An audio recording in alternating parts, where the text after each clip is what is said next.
Hello, good evening, and welcome to our weekend episode of yours truly, Johnny Dollar. It's Brett's Old-Time Radio Show. Welcome to my home here in beautiful Lyme Bay. Huge thank you for joining us once again, Lola and I, for Lola the puppy, my little Sprudel. She's always in the studio, curled up behind me when we're recording bits and pieces, and she does love a little mention on the podcast. She always says, Dad, give me a little mention on the podcast. I'm Brett.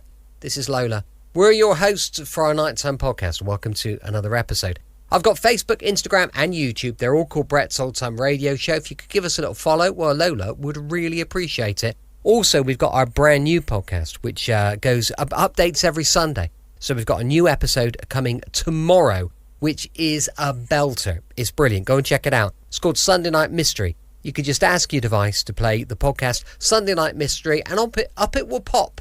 Time now for another adventure with insurance investigator Johnny Dollar and an episode of yours truly, Johnny Dollar. First broadcast on the 20th of January 1951. It's called The David Rockey Matter. From Hollywood, it's time now for Edmund O'Brien as... Johnny Dollar. Mr. Dollar, this is Miss Beale at the travel office calling back. I got your plane space all right. Oh, good. Wait till I get a pencil. Okay. You leave Idlewild tomorrow morning at 9 on National Flight 405, and you reach New Orleans tomorrow evening at 5:01. 5:01. Got it. You'll have to stay in New Orleans overnight, and the earliest flight I could get out of there is Pan American number 701 the next morning at 8. 8 o'clock. That'll put you in Managua at 5:50 that evening. And there's a train from there to San Juan del Sur. Oh, that part of it should be fun. The fare one way, including tax, is $216.55. Where'd you buy a round trip? Well, just habit, I guess, superstition. I don't like to presume I'm going to get back from any of these trips I make. That would really be asking for trouble.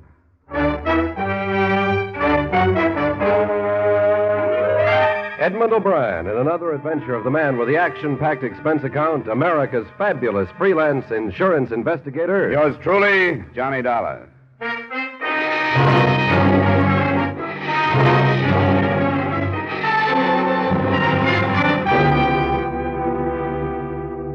Expense account submitted by Special Investigator Johnny Dollar to Britannia Life Insurance Company, Hartford, Connecticut.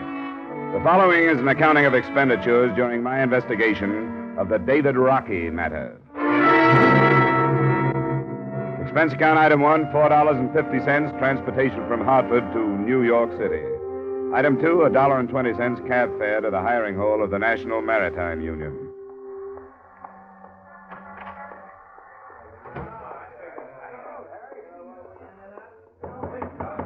Tom? I talked with you on the phone, Mr. Richter. Dollar? Oh, yeah. Well, like I told you then, your man is in San Juan del Sur. Or if he left, we don't know about it. I hope he's there. I've got plane reservations. I called the Edwardson line. That's the outfit he was sailing for. I want to double-check on our records, and theirs are the same. He missed his sailing in San Juan del Sur. They signed on a local man as far as Panama. The ship was the Lyle Edwardson? That's it. Can you give me anything that would help identify him? Well, here's his signature and his last job assignment card. Oh. Can I keep this? I guess so, sure. Thanks. Let's see, here's his membership book number, 146544. Uh-huh. All right. Would you happen to have any photographs in your file? No, but the Coast Guard office would, on his certificate of identification and certificate of service. They'll both be in a file on him over there. Good, that's what I need. I wouldn't know him if I did find him. I'll fix you up. Naturally, I'm curious, you flying all the way down to that port. What do you want with this David Rockey? Mind telling me? He just became a millionaire. What? Well, when Rocky was a kid, he was adopted by a Titus Morgan in Boston. Wealthy man. He just died, leaving everything to Rocky.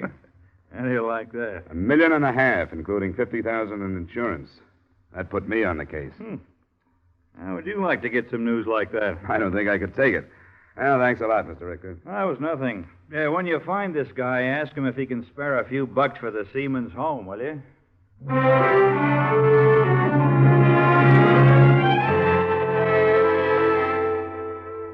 From the Coast Guard documents on David Rockey, I memorized his picture, and the next morning, I left New York. Expense account item 3, $297, fare and incidentals to Managua. Item 4, $35, a charter plane I finally arranged for the next day that put me in San Juan del Sur at 3 o'clock the next afternoon.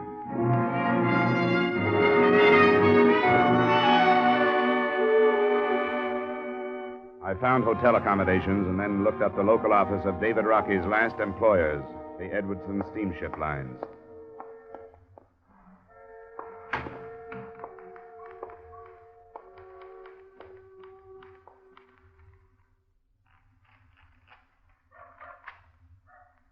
Well, that's it. Oh. Good afternoon. Hello. My name is Dahl. I just arrived from Hartford, Connecticut. Well. My name is Wall, Clayton Wall. How do you do? Mr. Wall? Why on earth would anyone leave Hartford to come to a place like this? I'm an insurance investigator. I was sent down here to find a seaman who sailed on one of your ships, David Rockey. Remember him? Oh, yes. Certainly I remember him. Did you say insurance investigator? That's right. Why did you ask that? Oh, I just wondered. What do you want with him? He has some money coming from a policy and an estate. Oh. I think I'd go back to Hartford, Mr. Dollar. Why? David Rockey is not in a position to hear about money up in the States. Oh? He's in jail. He's being charged with murder. Oh, I see. When did this happen? I'm afraid I don't have all the particulars. The papers, they aren't famous here for accurate reporting. But he missed his ship, you know. That was not quite 2 weeks ago. Yes, I've been told that. I believe the reason was a drinking bout. And as a result of it, this employee of ours, a Nicaraguan, was killed. Stabbed to death, I believe. Why didn't anybody know about this in New York, his union or your company? Things move very slowly down here. Well, you must be in contact with your New York office. My communications are of a purely business nature, Mr. Dollar. I suppose that sounds rather inhumane. Yes, matter of fact, it does. This office handles many thousands of dollars each year for the company, and I have to protect its position. You mean that's why you didn't report this trouble of Rocky's? And if I had, it would have meant interference with the officials. And that wouldn't have been good for you. It would not. One who wants to continue in business here doesn't interfere with the Guardia Nacional. It is both military and police. And like in all countries, they have legal procedures. I take it you haven't seen Rockey since he was arrested. No, I haven't. Well, I hope you don't mind if I do. I'll be blunt with you. As long as the interference doesn't stem from this office, I think it's highly in order. I wish you luck, Mr. Dollar. And I'd like to have you tell me how you come out. I'm not as heartless as I sound. No, sure. Just a good businessman.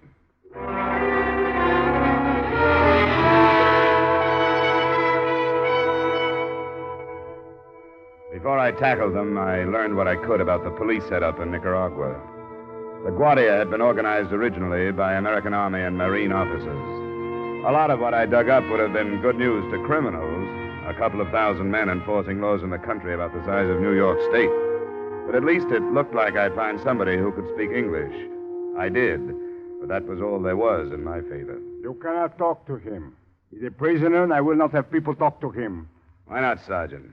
Why don't you want me to see him? It's for me to say. That is my order. You're an important man, I understand that, but there are some who are more important. What do you say? You're evidently used to dealing with people who are afraid of you. I don't have any reason to be afraid of you. Importance? I do not understand. And fear? I'm here under the proper papers. They give me certain rights. David Rockey was under papers, too. He has rights. Does he have a lawyer? He does not want one. That's difficult to believe. You think I lie? I think you'd better let me go see him. No. He's a prisoner. Prisoner or not, he has a right to see me. I'll go to the American consul in Managua if I have to. You must know where he'll go, to your superior officers. You can't do this because of personal feelings, Sergeant. You stay 10 minutes, no more. Thanks. Maybe that'll be enough.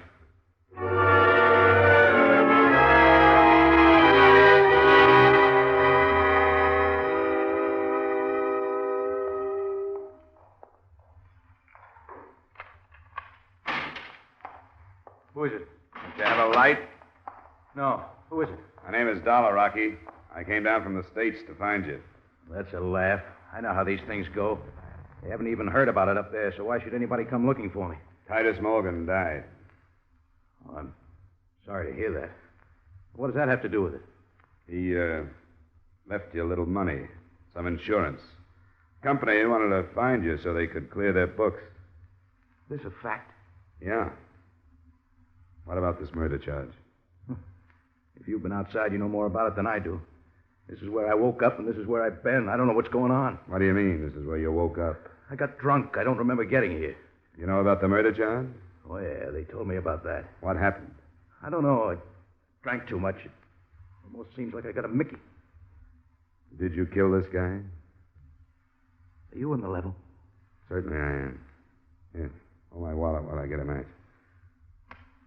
That's my operating license. My cards are inside. Connecticut. It's close to home. I'm sorry I was so suspicious, but you could have been working for the police, coming in here to give me some false hope and make me blab. What about the killing? I don't remember. I don't know what happened. His name was Sagasa. He was foreman of the longshoreman crew that loaded us. I know that. Well, I didn't have to stand watch that night, so I went with him. I've done it before. I knew him. There were all these drinks at his place finally with his wife. I remember midnight, but not much after that, except half remembering going to bed because I was so stiff. You went to bed there? I'm not even sure of that. I think so. I don't remember going anyplace else. And believe me, I've been trying to. What then? I don't know. Almost like a nightmare. I can remember the police being there. In the morning, I was here. And that Sergeant Ortega won't tell me what's going on or let me see anybody. I don't even know how he was killed. He'd been stabbed. He was lying on the floor in the middle of the front room. I wouldn't have any reason to kill Emiliano. You remember who was with you? Yeah, there was his wife, as I said. What's her name? Misha. Tell me about her. Well, there's nothing about her. She's Sagasa's wife. After I met him, I met her. I've made this port quite a few times and got to know them both. Mm-hmm. Who else was with you? 2 other men. One was Dave Light. He was a crew member of the ship, so he's gone. The other is Chris Binstead. He's in charge of the warehouses here for the Edwards and Company. Then there was another girl, Alicia. I don't know where she came from. I'll find out. You're really going to look into it? Yeah. I don't see an American sitting here in a black cell without somebody helping him. I won't say I've been praying, but if I had been, you'd sure be the answer to them. I'll let you know what I find out. And Mr. Morgan died. That's right. He was a great man. I wish I'd stayed home. I'll try to see you tomorrow night. Hey, let me out.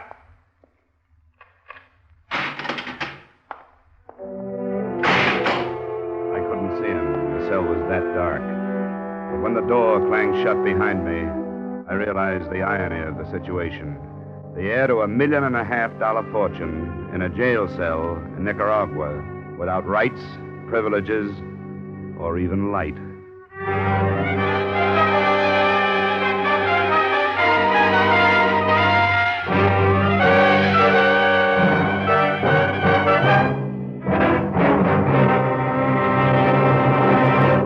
We will return you to the second act of yours truly, Johnny Dollar, in just a moment.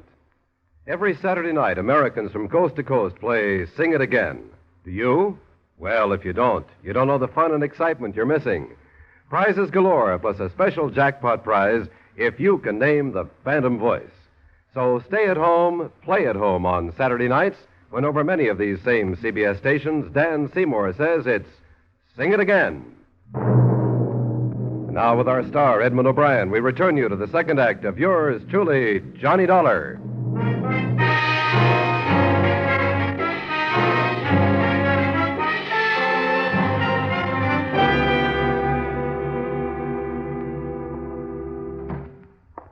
Now you saw the prisoner. Don't trouble me no more. He told me he wouldn't have any reason to kill the man, Sergeant. That's what he said. And that he doesn't remember killing him. That's what he said, too. And why? He says he was drunk, yes. But he remembers other things, like the police being there. Seems to me he'd remember killing somebody. Why you think he tell the truth if he do remember? It just seems to me that he was telling the truth. You are too innocent, senor. Maybe. But I'd like to know what you've got on him. I do not understand. Well, what are you building your case on? Just the fact that he says he doesn't remember? He says he'd have no reason to kill Emiliano. What motive are you using? Motive? The wife. You mean there was something between Rockey and the wife? To herself, she is a cat, and all men, they are mice for her. All right, that's something. It wouldn't be enough in my country. No? That's nothing but the vaguest kind of circumstantial evidence. Don't you have anything real? The murder weapon, for example? It was not found. What about the fatal wounds, then? What kind of a knife made them, do you think? It was a wide knife. Uh-huh. As a seaman, Rockey could have been carrying a knife, but it would have been a small one. You think of that? We searched him. He did not have a knife. He threw it away. How do you know he threw it He away? did not have it. You believe in his lies. I tell you what the people say who were with him. I don't want to hear your version of what they said. I'll talk to them myself. No, you do not. You do not interfere. Look, as far as you're concerned, he's guilty until he can be proved innocent. And you don't want anybody to try and do that. Now, don't try to stop me, Sergeant, if you don't want your superiors on your neck. You'll be in trouble, too. You aren't careful.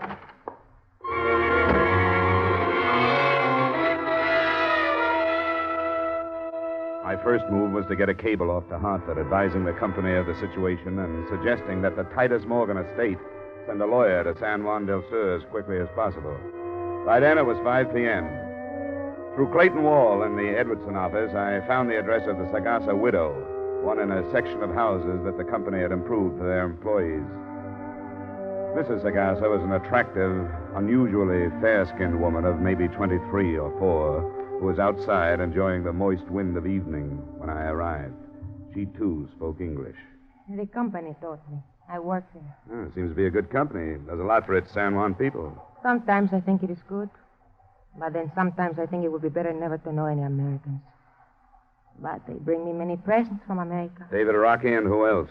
The other sailor from the ship, the one named David. Light? Yes, that one too. And one called Robert.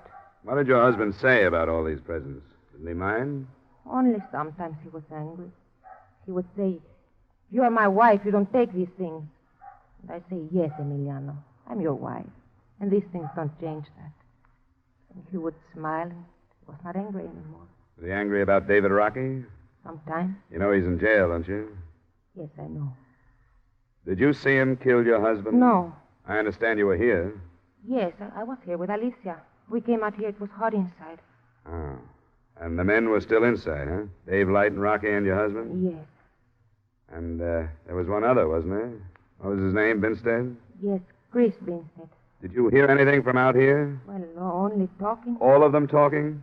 I think so. David Rockey thinks he remembers lying down while he was here. I think he stood up. He was up when you came out of your house? Yes, I think so. It was... Well, there was a lot of rum. Yes, I know. Had there been any trouble? Any arguments? No, I don't think so. Don't you remember? There was only trouble when Chris ran out. Then Emiliano stayed. What did Chris say? He said, "Dave, he cut Emiliano." Dave who? Only Dave. Could he have meant Dave Light? Well, I don't know. Was Dave Light still in the house? No, he was gone to bring the Guardia. Look, it's very important that I learn all the truth about what happened. The Guardia have made up their minds that David Rockey killed your husband. If he did, he'll be punished. But if he didn't, that's got to be proved. I came here to tell him that, well, that he had a new life to live. New life? What does this mean, it's new life? David Rockey is a rich man in America now. Rich man? Do you know how much $1 million is? No. Well, it's more than you or your children or your grandchildren could ever spend here in San Juan. David Rockey has more than that now. He doesn't know. I came here to tell him about it. But when I found out about your husband, I didn't. Oh, no. He would surely curse God if you told him. You understand now why I have to learn the truth, don't you? Yes. All right. Then will you take me into your house and try to remember everything that happened before you and Alicia went outside?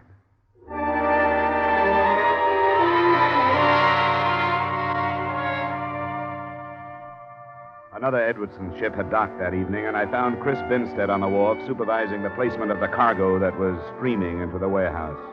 He didn't want to, but he turned his job over to a helper and led me up some stairs to his office in the loft of the building. I don't quite get you being down here. You say Dave Rockey came into some money, huh? Yeah, a little. From an insurance policy. Somebody in his family? He didn't have any family. That's what I thought. He never talked about having a home or anything. Did you get in to see him? Yeah, I saw him. It's a whale of a spot he's in. Yeah. I feel sorry for him, but what else can you expect? Did you see him kill Sagasa, Chris? Yeah. And I don't want to see anything like that again. What happened exactly? Well, the whole thing was that everybody'd been drinking too much. He passed out and laid down on a cot. If he'd stayed there, everything would have been all right. But Misha, she's nothing but a package of trouble anyway. She had to go over and try to wake him up. She said something that got her husband started. What do you mean, started? Yeah, riled up, something personal. So he goes over and dumps Rocky on the floor and tells him to get out and not come back. Rocky hit him once and then went out in the kitchen, got the knife, came back. Misha told me she was outside. Yeah, she was. I sent both the women out when the trouble started. She said there hadn't been any trouble. She knows better than that. Yeah, I guess so. Well, I can't see why she'd lie. I never figured them out, any of them. Anyway, Rocky came back with a knife, and they called each other some names, and then all of a sudden there was Emiliano on the floor. Then what? Yeah, that was the end of it. Went and told Misha what had happened. Dave Light went after the Guardia. What did you say to Misha? Oh, I just told her that Rocky had killed her husband. She says you told her Dave did, that you didn't say Rocky. Well, maybe I did say Dave, but I meant Dave Rocky. What are you pressing me for?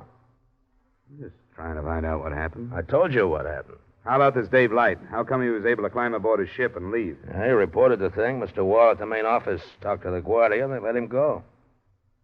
What is all this, Dollar? You got the facts. It's funny that David Rocky doesn't remember killing him. Is that what he says? He doesn't remember? A man who does a thing like that when he's blind drunk is usually following his subconscious mind. That would mean that when he's sober, he probably would have thought about killing Emiliano.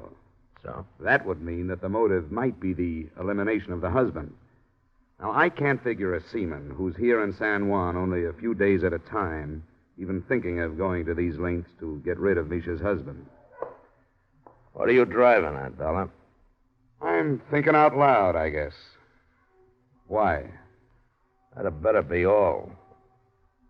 I guess you have to get back to work, huh? Yeah. Okay.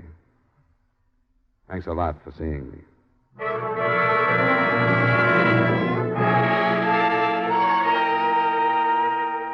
It was coal black when I left and made my way on foot back to my hotel. A message was waiting for me at the desk. Please phone Mr. Clayton Wall. Oh, Mr. Dollar, I've been waiting for you to call. Yes, Mr. Wall, what is it? The widow, Micha, came to my house. She wanted to get in touch with you. That's funny. I gave her my hotel. You were out and she couldn't find you. Oh, yeah, maybe that's it. What does she want? She didn't tell me, but she'll be at her house and would like to have you come there. All right, I'll go right over.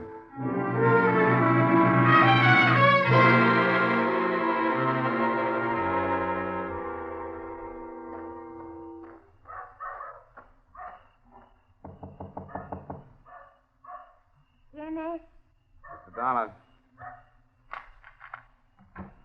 Why you don't come before this? Well, I was busy asking questions. I saw Chris Binstead. What did he say? It's hard to tell the lies from the alcoholic confusion. I don't understand you. I don't understand it either, Misha. Well, why'd you want to see me? I found the knife Oh? Where? behind that... That chest? Yes. It's there. I didn't touch it. Why wasn't it found before? The Guardia, they didn't look. How did you happen to find it? I don't know. After you leave, I started to think, and something told me, look there. Now tell me the truth, Misha. I tell the truth. You want to help David Rockey? If I can help. All right. Then don't say anything about finding the knife. Not to anybody. I don't tell. You didn't tell Mr. Wall? He asked me, but I don't tell. All right, leave it that way. Don't say anything to anybody.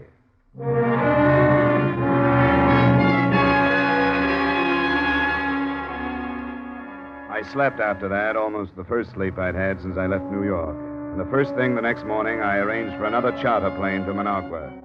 In it, I sent the murder weapon and the only other thing I could think of that carried David Rockey's fingerprints.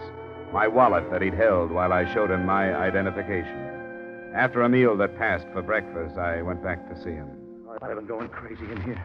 What have you found out? Oh, not much. Some of it good, some bad. We'll have to wait till this afternoon to do any more. Seems like this is a hangover I'm never going to get over. The times I haven't been going crazy, I've been thinking of Mr. Morgan. How did he die? Heart. I wasn't very old. I keep remembering what he said when I left, that there were two worlds and that I was picking the wrong one. He adopted me, you know. Yeah.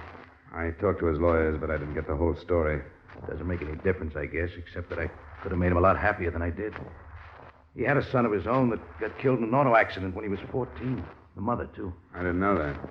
I was the same age, and I was supposed to take his son's place. Mr. Morgan found me in a state home, took me in. Gave me everything, put me through school, high school. Why did you leave him? Guess I'd lived too long in the other world or something.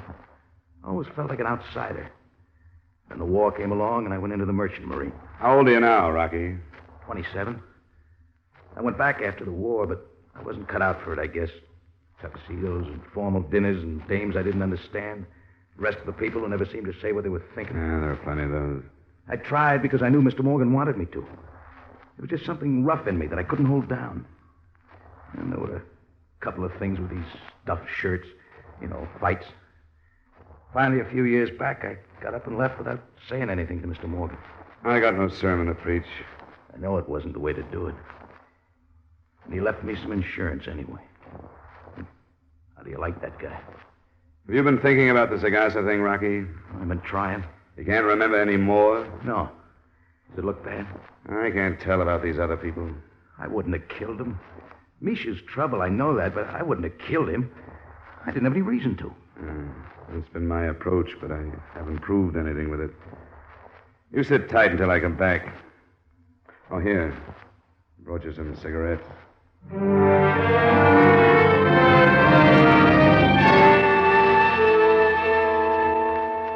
I got an answer that morning on my cable to Hartford. The Morgan estate was sending a lawyer. Then I waited until the middle of the afternoon when the charter plane came back from Managua with the results of the fingerprint tests. There was only one place to go.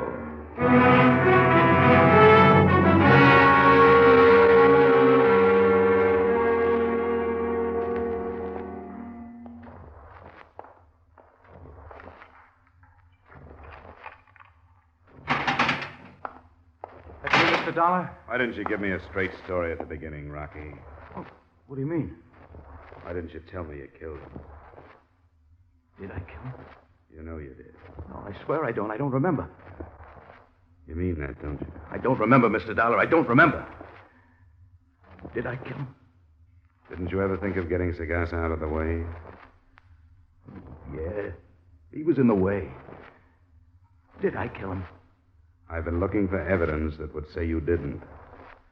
What I found says you did. What? Your fingerprints on the knife, and no other fingerprints at all. They couldn't have been faked. There was only one way to get them there. Oh, I'm sorry. So am I. I didn't mean to. I had no reason to.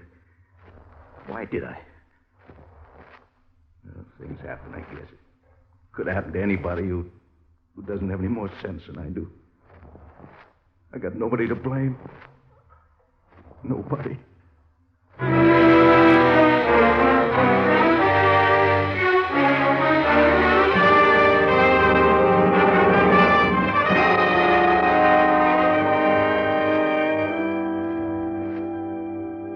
Expense account, item 5, same as items 3 and 4, transportation back to Hartford. Item 6, miscellaneous, $235. Expense account total, $840.75. Remarks? I'm sorry the mission wasn't more successful. The estate lawyer arrived before I left, and although he wasn't familiar with Nicaraguan courts, he felt that David Rockey had a chance on a second-degree murder plea. None of us knew what the terms would be. But we did know that $1.5 million was worth waiting for. Yours truly, Johnny Dollar.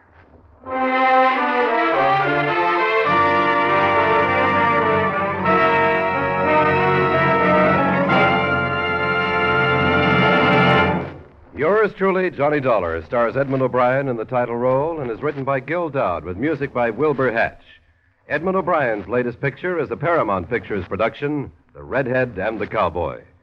Featured in tonight's cast were Lillian Baeff, Bill Conrad, Tyler McVeigh, Edgar Barrier, Jay Novello, and Jack Moyles. Yours truly, Johnny Dollar, is produced and directed by Jaime Del Valle.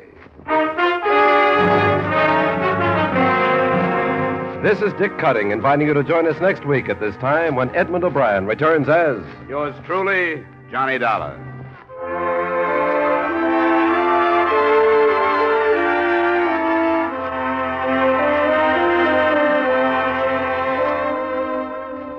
There's Saturday night fun with the young married set when Lucille Ball and her favorite husband come along later this evening on most of these same CBS stations. You'll enjoy the laughs with Lucille Ball as she tries to help, but more often hinders the man she calls my favorite husband. And now, stay tuned for Von Monroe's Caravan, which follows immediately over most of these same CBS stations.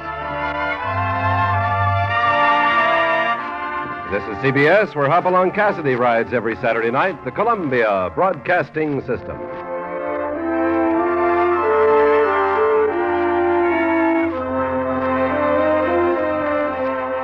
Welcome back. I hope you enjoyed our latest adventure with Johnny Dollar. Don't forget, we'll be back with more mystery and adventure tomorrow, going live at 5 p.m. GMT. Also, tomorrow, we've got a brand new episode of our shiny new podcast called Sunday Night Mystery. So do please check it out and give it a little share. Tell your friends about it. Thanks for listening. I'll be with you 7 days a week, each and every week, and I'll see you tomorrow on Brett's Old Time Radio Show. Love you. Bye.